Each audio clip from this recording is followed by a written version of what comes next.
We're going to start by playing a game. In 1987, E.D. Hirsch published a book called Cultural Literacy: What Every American Needs to Know. He listed several terms that he considered every American needed to know to be culturally literate. See how many you know. Ampersand, Bunderstag, cyclotron, federalism, Hoover Dam, Leibniz. If you're like most Americans, those aren't exactly the words you would use to describe your culture. James B. Twitchell, an expert in advertising, came up with a similar list. Let's see how many of these terms you know or would use in your everyday life. Just do it. Colonel Sanders. Thanks, Captain Obvious. Betty Crocker. They're great. Snap, crack, pop. I'm loving it. Good. Mitchell argues that advertising has played a crucial role in the development of American culture. Culture is defined as things that are taken for granted, rules and behaviors, or anything within a social group that makes it feel more natural. And what could be more taken for granted than advertising? It's everywhere. We see it everywhere. And in many ways, it determines our social behavior. Advertising defines what is culturally acceptable. For example, many advertisements in the 1950s showed women at home cooking, taking care of the kids, looking beautiful and perfect all the time. And so that shaped our idea of what the perfect woman and the perfect household in America looked like. Advertising played a key role in that.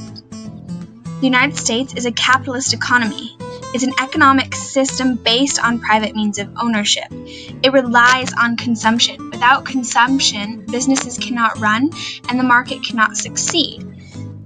Economic anthropologists study how people make, share, and buy.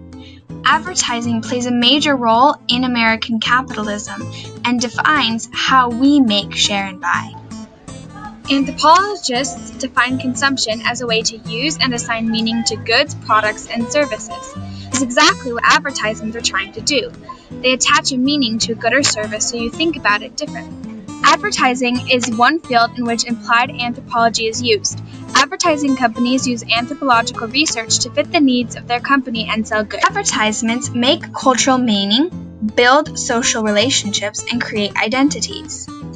Coca-Cola was a master of this, and their story of Santa Claus tells us how.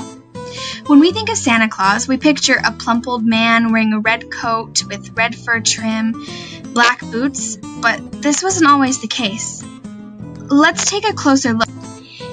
In the 1860s, a cartoonist named Thomas Nast created pictures like this to describe Santa Claus. He looks judgmental and downright creepy. Where is the warm, funny, jolly old elf we're used to? I mean, look at this guy.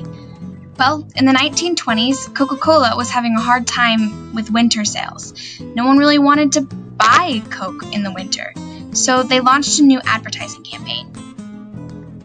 All of a sudden, Santa became much more friendly. Santa loves his Coca-Cola, and you should too. Even today, Santa Claus can be seen on Coca-Cola trucks around the world, sipping his favorite refreshment.